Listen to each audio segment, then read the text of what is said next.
Deus, tudo que Deus faz é bom, você concorda comigo? Deus fez a terra e falou que a terra era boa. Fez o mar, o oceano, falou que ficou ruim, é isso aí, né? A gente vai voltar a ter um LED em nome de Jesus, daí vai ficar bom. Logo, em nome de Jesus vai voltar o LED. Tudo que Deus faz é bom. Ele fez animais, falou é bom. Ele fez as estrelas, falou é bom. Mas daí ele fez o homem. Ele olhou para o homem e falou assim: aqui é muito bom. Olha para a pessoa que está ao teu lado e fala assim: o que Deus fez na sua vida é muito bom. Você crê nisso? Amém? Alguém arranja um banquinho para o Dan aqui, faz favor? Foi buscar? Senão ia pagar um preço aí, né, filho? Não ia dar certo, né?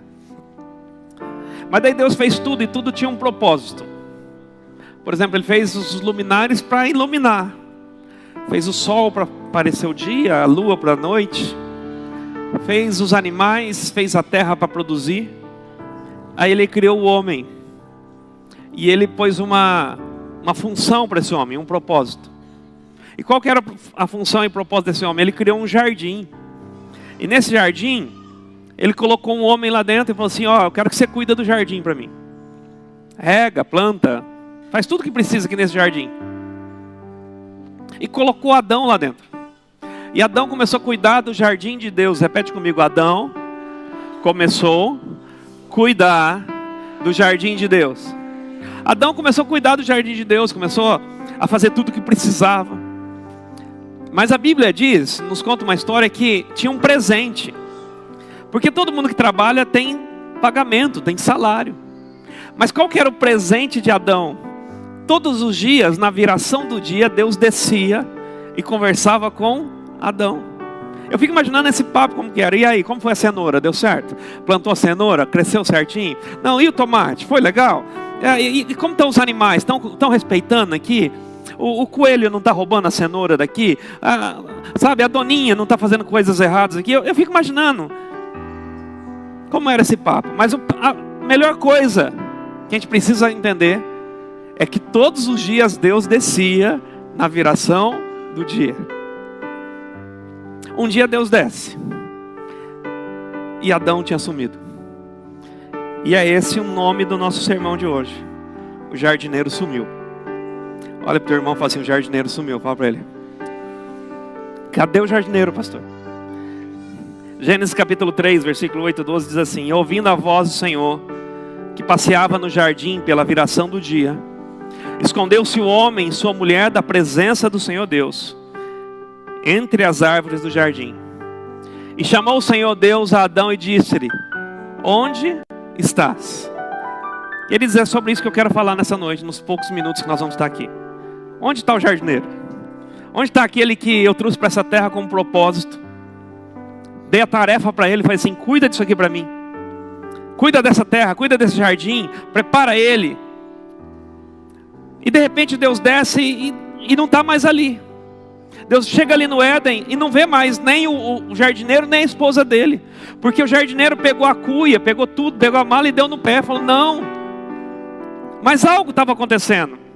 Presta atenção, queridos. No Éden, Deus plantou um jardim e colocou o homem ali para cultivá-lo e guardá-lo. Repete comigo: cultivar e guardar. E esse jardineiro tinha uma comunhão direta com o Criador. Mas algo aconteceu. O jardineiro sumiu. Aquele que deveria cuidar, agora começou a se esconder.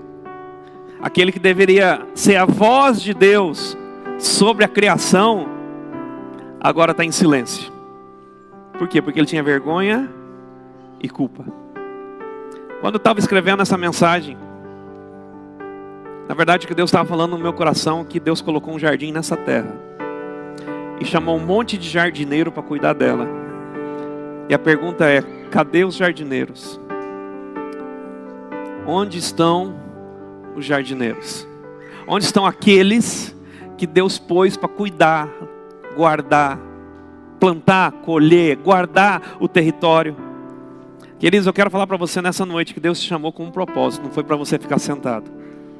O amém eu sei que é doído, mas você vai falar mais forte em nome de Jesus. Deus te chamou com um propósito, não foi para ficar sentado. Deus chamou com propósito para cuidar do jardim dele. Eu, quando olho para minha família, eu entendo que minha família é o jardim que Deus me deu para eu cuidar dela, Senhor. Quando eu olho para a igreja, eu entendo que esse aqui é um grande jardim que Deus me deu para cuidar. Deus te deu um jardim para você cuidar, talvez de proporções maiores, talvez de proporções menores, talvez com uma função um pouco diferente, mas Deus te deu uma função. O que é? Ser jardineiro da casa dele, cuidar desse jardim que Deus deixou. A W. Tozer diz assim: o maior problema do homem não é o pecado que ele comete, mas o Deus que ele evita. Vamos falar juntos? O maior problema do homem não é o pecado que ele comete, mas o Deus que ele evita. Você conhece a história de Adão e Eva? Eles caíram, eles pecaram, eles erraram. Mas qual foi a primeira consequência do pecado deles? Eles fugiram. Porque a culpa sempre nos afasta da presença de Deus. O erro, a falha, vem com culpa, e a culpa sempre nos afasta da presença de Deus. E hoje eu estou pregando para gente aqui que não é perfeito. Posso ouvir um amém? Eu estou pregando aqui para gente que já pecou, que já errou, mas hoje Deus está falando com você. O teu problema não é você ter errado, o teu problema é você ter se afastado dos caminhos do Senhor. O teu problema é quando a gente se afasta daquilo que Deus nos chamou para fazer. Faz sentido isso, igreja? Adão e Eva tinha o pecado? Claro que tinha. O pecado teria consequências? Claro que teria. E Deus nos ensina depois as consequências desse pecado. Mas o problema de Adão e Eva não foi nem o pecado, foi eles fugirem de Deus. Eles podiam ter chegado diante de Deus e falado: Deus, erramos, comemos lá, a cobra nos enganou. Mas não, o que eles fizeram? Fugiram. É por isso que eu quero falar para você nessa noite, queridos, que não adianta fugir, a gente precisa encarar. Servo de Deus precisa encarar o que Deus chamou para ele fazer. Achei tão feliz, fiquei tão feliz. O Anderson falou aqui, começamos a orar pelo nosso centro de recuperação. Nós estamos procurando uma casa, um sítio, algum lugar para montar nosso centro, e vai dar certo, em nome de Jesus. Eu estou crendo nisso. Mas não adianta a gente fugir, a gente tem que encarar. Pastor, vai ser fácil? Alguém falou para mim: você está louco mexer com isso? Onde você está amarrando o seu burrinho? Eu falei: é nesse lugar mesmo. Deus mandou o nego para cá, graças a Deus. A gente precisa entender algumas coisas. A função que Deus nos deu, às vezes para o mundo pode não parecer nada, mas para Deus tem muito valor. É por isso que a gente precisa entender que não adianta fugir. Não adianta fugir do que Deus chamou. Tem um monte de gente que era para estar aqui pregando hoje e está sentada. Pior, tem gente que era para estar pregando e está fora. Deus te chamou com um propósito e você precisa tomar posse disso. Ah, pastor, mas eu errei, eu falhei. Meu irmão, tem o caminho da redenção. Existe o caminho da redenção, existe o caminho do perdão, existe o caminho da reconciliação. O nome desse caminho é Jesus Cristo de Nazaré. Se você entender isso, ei, mesmo que você tenha errado, mesmo que você tenha falhado, Deus te traz de volta e está te chamando, fala assim: cumpre o teu chamado, não para. Te chamei para ser jardineiro. Não faça como Adão, porque o jardineiro sumiu. A gente precisa entender, querido, que o chamado para Adão era um chamado de cuidado. O primeiro princípio, né? O chamado para o cuidado. O homem no jardim era um chamado de cuidado. Gênesis capítulo 2, versículo 15 diz: tomou, pois, o Senhor Deus ao homem e colocou no jardim, no Éden, para lavrar e guardar. Tinha um propósito. Não era só para ficar comendo fruta. Não era só para ficar recebendo das coisas boas num jardim. Tinha que guardar. Tinha que prover tudo que tinha ali. Deus deu um propósito. Qual era o propósito? Lavrar, que é trabalhar, e guardar. Guardar é proteger. O homem tinha autoridade, o homem tinha identidade, mas mais que isso, o homem tinha intimidade. E não era um qualquer jardim, irmão. Era um símbolo da presença de Deus. E de repente o homem foge dessa responsabilidade. É por isso que eu quero falar para você, querido: você foi criado com um propósito. Você foi criado com uma missão. E quando nós nos afastamos disso, a gente se perde de nós mesmos. A pior coisa que existe é alguém fora do propósito de Deus. Alguém que Jesus chamou para ser um pregador da palavra, um evangelista, um cuidador, um bom pastor, uma boa pastora. Alguém que Deus chamou para isso e a pessoa se muda o caminho. É por isso que a Bíblia fala: Aquele que lança a mão no arado, não olha para trás. Irmão, já tive vontade de parar muitas vezes. Talvez essa semana até. Vontade não falta. Porque nessa vida, você encontra traidores, você encontra difamadores, você encontra invejosos que queriam estar na tua posição, mas não pagaram o preço que você pagou. Mas a minha vontade é muito menor do que o meu desejo de encontrar meu pai e falar assim: quero te entregar o jardim que o Senhor me deu para cuidar. Deus está te chamando para cuidar de um jardim hoje. Lavrar, cuidar. Você foi criado com essa missão. Então não se afaste dela. Não se afaste dela. Essa semana eu fiz um vídeo de 20 anos da igreja. Estamos trabalhando nisso. Eu comecei a ver fotos de pessoas que estiveram com a gente. E vou te falar uma coisa. Aquela pessoa que estava aqui um dia foi para outra igreja. A gente fica triste, mas graças a Deus está no caminho do Senhor. O problema é quando a gente pega uma foto e olha para aquela pessoa e fala assim: meu Deus, essa pessoa abandonou o chamado tão lindo que essa pessoa tinha. E aí eu começo a falar: Senhor, a culpa é minha, Senhor. O que eu preciso melhorar como pastor? O que eu preciso para não deixar nenhuma plantinha dessa morrer no jardim que o Senhor me deu? Eu preciso te falar, querido, que quando a gente tem propósito, isso move a nossa alma. Quando a gente tem propósito, a gente não desiste mesmo que venham as tempestades. Vai procurar um cara que fez uma grande plantação e veio a geada e matou toda a plantação dele. O que ele vai fazer? No outro dia, ele está tirando tudo que foi queimando, replantando tudo novamente, porque ele tem um propósito. Eu quero liberar essa palavra para você. Ainda que o diabo tentou queimar a tua plantação, ainda que o diabo tentou destruir o teu jardim, Deus está falando para você: levanta, tira o que o diabo levou e começa a fazer tudo de novamente. Começa a plantar novamente, começa a restaurar novamente, começa a gerar e cuidar desse jardim que Deus está te dando. Cuida disso. Miles Monroe diz assim: o propósito é a maior motivação da alma. Um homem sem propósito é um jardim abandonado. Vamos falar juntos? O propósito é o maior motivador da alma. Um homem sem propósito é um jardim abandonado. Irmão, você já viu um jardim abandonado? Ele não tem cara de jardim mais. Ele tem cara de matagal. Uma pessoa sem propósito é assim: uma pessoa que perdeu a essência, que perdeu aquilo que Deus chamou para fazer. E isso acontece por quê? Por que aconteceu o sumiço do jardineiro? Segundo o princípio, a gente precisa entender o sumiço, a culpa e o esconderijo. O que gerou tudo isso? Gênesis capítulo 3, versículo 8 diz assim: escondeu-se o homem. Presta atenção, querido. O pecado entrou, o jardineiro sumiu. O pecado entrou, o jardineiro se afastou. O pecado entrou e começou a paralisar. Por quê? Porque a culpa paralisa, a vergonha nos isola e o medo nos esconde. Vou repetir essa frase porque você precisa guardar ela.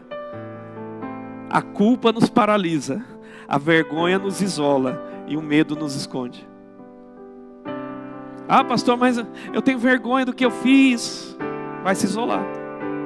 A culpa começa a paralisar, porque você vai achar, porque você cometeu um pecado, uma hora ou outra o diabo vai se levantar contra você. E aí a gente começa a se esconder, porque a gente tem medo das consequências do pecado. Mas deixa eu te falar uma coisa: nenhuma consequência do pecado é maior do que o tamanho do amor e da misericórdia que Deus tem sobre a sua vida.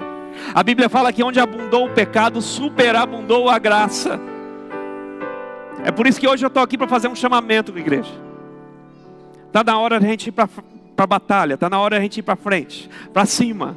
Está na hora de a gente começar a evangelizar pessoas. Eu estou chamando você hoje. Deus está te chamando para cuidar de um jardim.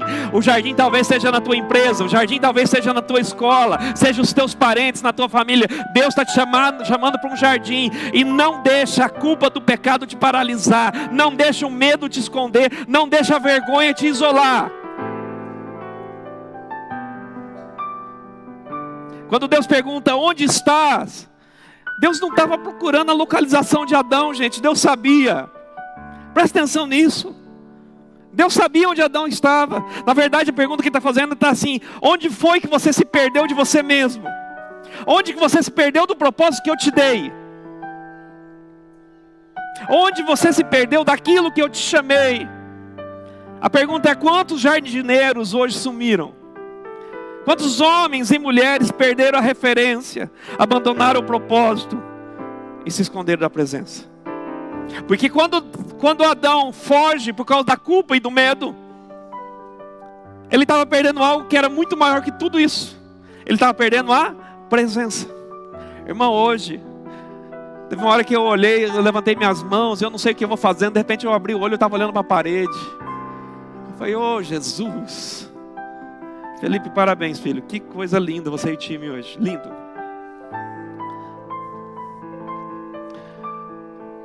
A gente não pode perder a presença.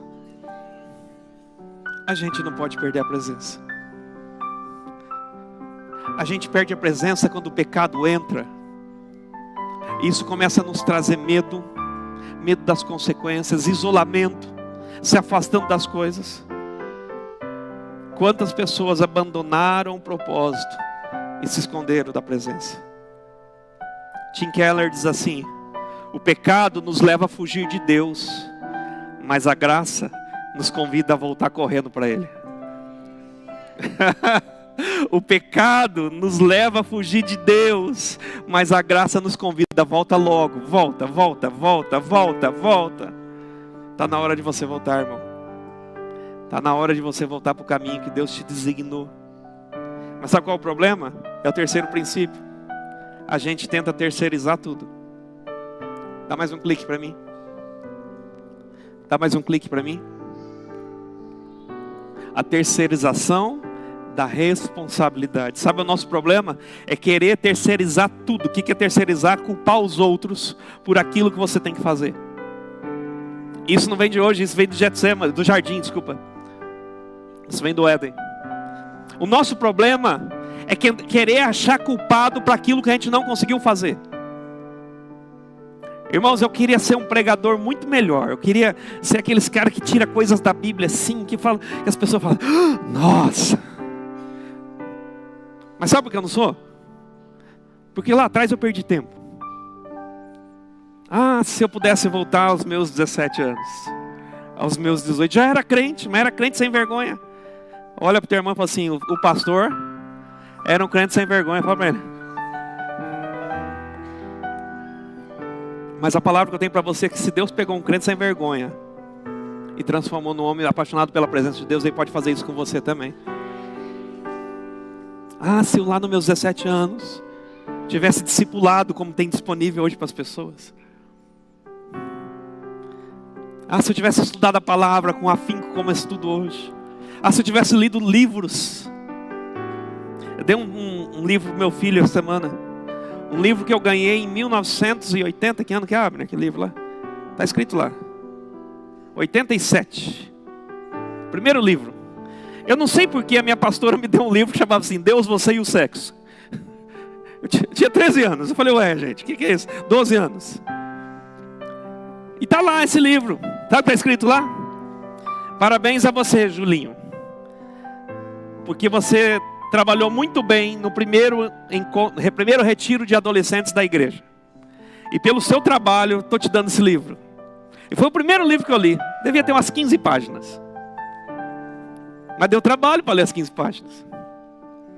Hoje a gente lê a história dos Hebreus, que é livro com mais de 1.500 páginas.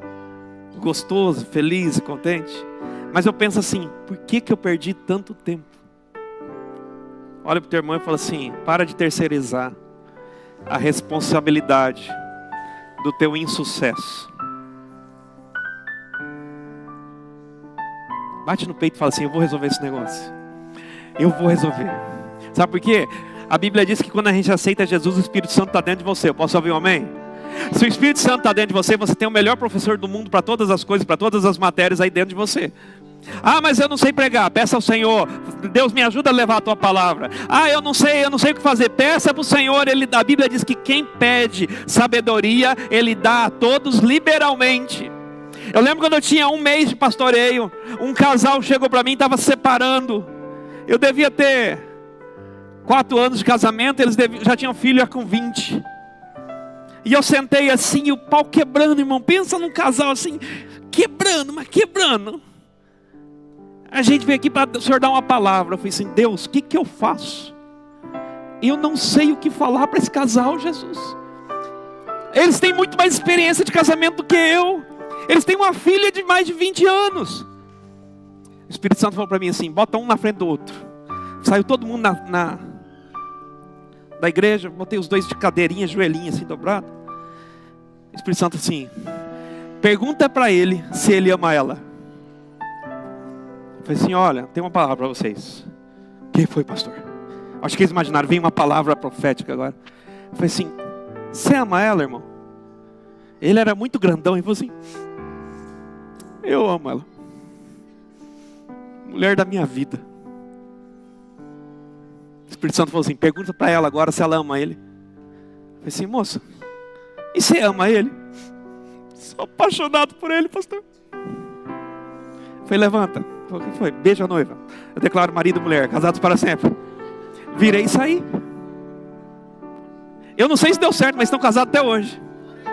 Até hoje. Lá você vai falar assim, pastor, o que isso tem a ver? Eu vou te falar o que tem. Quando chega num nível que você não consegue resolver e você entrega na mão do Espírito Santo, Ele sabe até a palavra que você tem que falar. Ele sabe até a brincadeira que você tem que fazer. Então eu estou fazendo um pedido para você aqui, querido. Para de terceirizar a responsabilidade. Se você quer mais do Senhor, se você quer cuidar do jardim que Deus te deu, está na hora de você ir para o secreto do Senhor. Está na hora de você pedir o discernimento do Espírito Santo e falar, Jesus, me ajuda. Eu não estou cumprindo aquilo que o Senhor me chamou para fazer, Senhor. Para de terceirizar. Gênesis 3:12, olha que diz Adão, a culpa é da mulher que tu me deste. Adão terceirizou para duas pessoas, primeiro para a mulher, depois para Deus que deu a mulher. Deus, a culpa não é só da mulher, a mulher que o Senhor me deu. A vida estava tão calma, o Senhor foi tirar minha costela. A culpa é do Senhor, a culpa é da mulher. Mas você não vê Adão falando assim, errei, Deus. O nosso problema é terceirização, queridos. O homem culpa a mulher continua o processo, culpa a serpente.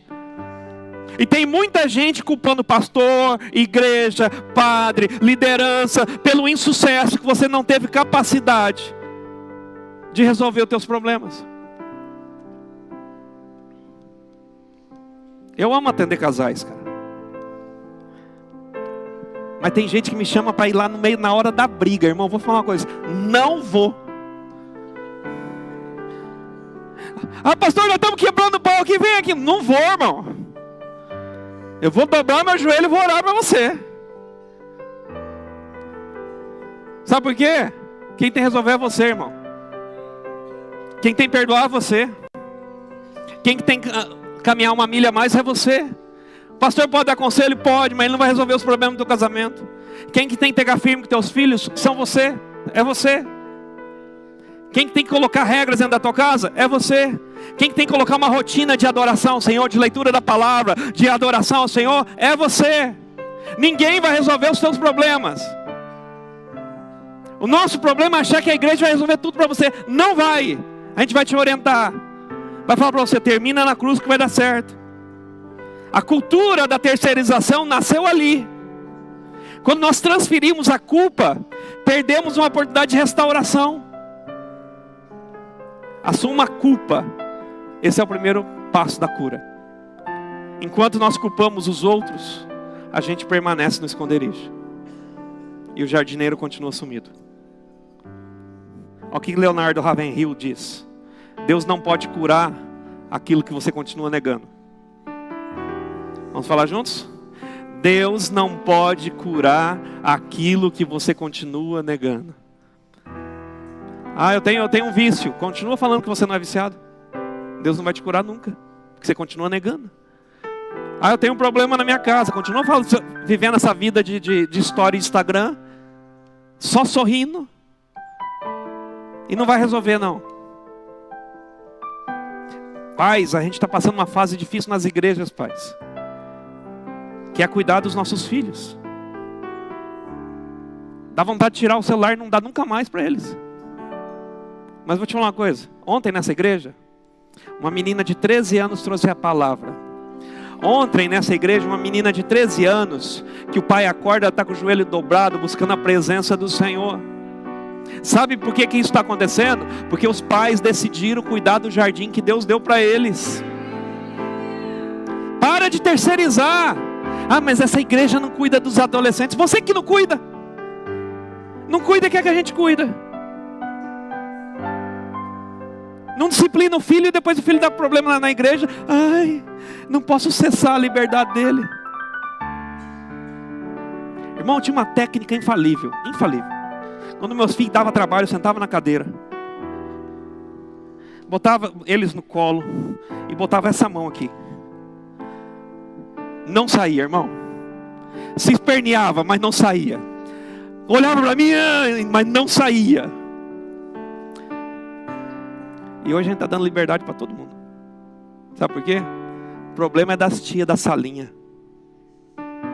É as tias da salinha que vão resolver as coisas. Olha para o teu irmão e fala assim: o problema é meu. Fala para ele: o problema é meu. Vou ter que resolver esse negócio aí. A gente precisa aprender que Deus não pode curar enquanto você estiver negando. Não vai curar. Hoje é dia de chamamento, mas também é dia de cura e restauração. Está na hora de você falar assim: eu preciso botar minha casa em ordem. E eu preciso cuidar do jardim que Deus me deu. Qual que é a solução, pastor? A solução está no próximo slide. Vai lá. A solução é Cristo, o novo jardineiro. O primeiro jardineiro não deu certo, veio o segundo. O nome dele é Jesus Cristo. João capítulo 20, versículo 15 diz assim: disse-lhe Jesus: mulher, por que choras? A quem procuras? E ela pensando que ele era o jardineiro. Maria confundiu Jesus com o jardineiro, mas ela não estava errada. Ele é o jardineiro que veio para restaurar as nossas almas. Ele é o jardineiro que veio para dar certo onde Adão falhou. Adão não cuidou do jardim. Jesus está falando: fica tranquilo, eu vou cuidar do teu jardim, eu te ajudo. 1 Coríntios capítulo 15, versículo 45 diz: o primeiro homem, Adão, foi feito alma vivente. O último Adão, espírito vivificante. Adão foi alma vivente. O último Adão, Jesus Cristo, espírito vivificante. O que é o espírito vivificante, queridos? É aquele que traz vida onde não tem vida. Jesus está falando assim: deixa eu cuidar do jardim junto com você. Deixa eu descer na viração do dia com você todos os dias. Porque juntos a gente vai cuidar desse jardim que você tem que cuidar. Cristo não apenas restaura o jardim, mas Ele planta algo novo em nós. Ele planta a vida eterna, comunhão restaurada, missão renovada. E eu termino com a frase de Charles Spurgeon, que diz assim: Cristo não veio apenas nos tirar do buraco, mas veio plantar num jardim chamado graça. Vamos falar juntos? Cristo não veio apenas nos tirar do buraco, mas nos plantar num jardim chamado graça. Onde está o jardineiro? Ele subiu por vergonha, mas Deus ainda está te chamando, porque Deus não desiste do homem. Em Cristo, o jardineiro retorna, mas agora com uma missão: cultivar vidas, restaurar corações, proteger famílias e edificar o reino. Vamos ficar em pé?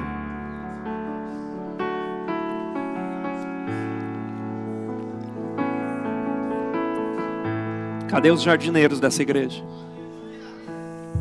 Cadê os jardineiros dessa igreja? Você sumiu? Está cheio de culpa? Cheio de vergonha? Cheio de medo? Jesus te chama assim: onde você está? Jesus quer restaurar o jardim da sua alma hoje. Romanos capítulo 5, versículo 12 diz: porque por um homem entrou o pecado, mas por um outro homem veio a justificação. Isaías capítulo 53 diz: ele é o castigo que nos traz a paz. E o Salmo 32, versículo 5 diz: confessei o meu pecado e tu me perdoaste. Nós vamos adorar o Senhor? Aqui Que saudade de ouvir tua voz ao entardecer.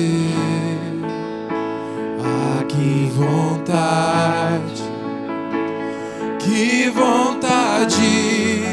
de voltar ao jardim da inocência.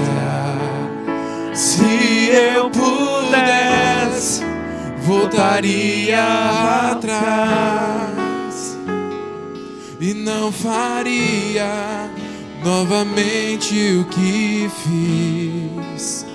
Troquei minha comunhão pela escuridão da noite, em trevas tornei os meus dias. Ah, que saudade de ouvir tua voz ao entardecer. Ah, que vontade de voltar ao jardim da inocência. Se eu pudesse, voltaria atrás e não faria novamente o que fiz. Troquei minha comunhão pela escuridão da noite, em trevas tornei os meus dias.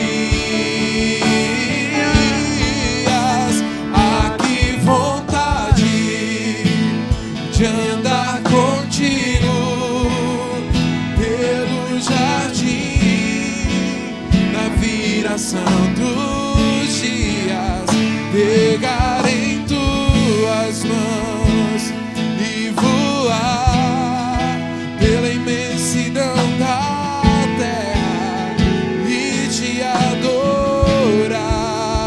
Ah, que vontade de dizer a ti tudo que aprendi nesse jardim da inocência. Aleluia, aleluia. Deus seja louvado. Será que você precisa vir aqui para frente, dobrar seus joelhos e falar: Senhor, me ajuda, Senhor. O diabo tentou me paralisar, mas eu não quero parar, eu quero ir para frente. Sai do teu lugar, vem aqui, deixa a gente orar por você. Deixa a gente ministrar no teu coração nessa noite.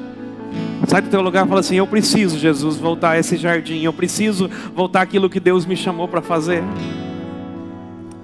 Querido, Deus está te chamando para algo sobrenatural hoje. Talvez seja o tempo de você confessar erros, confessar falhas. E sabe, às vezes a gente não é o pecadão, não. Às vezes é o pecadinho que está destruindo a gente. Deus te chamou com um propósito. Deus te chamou com um propósito. Sai do teu lugar, vem para cá. Vem para cá. Fala com o Espírito Santo. Fala: Deus, eu preciso cuidar desse jardim que o Senhor me deu para cuidar, Senhor. Eu preciso cuidar desse jardim que o Senhor me deu para cuidar, Jesus.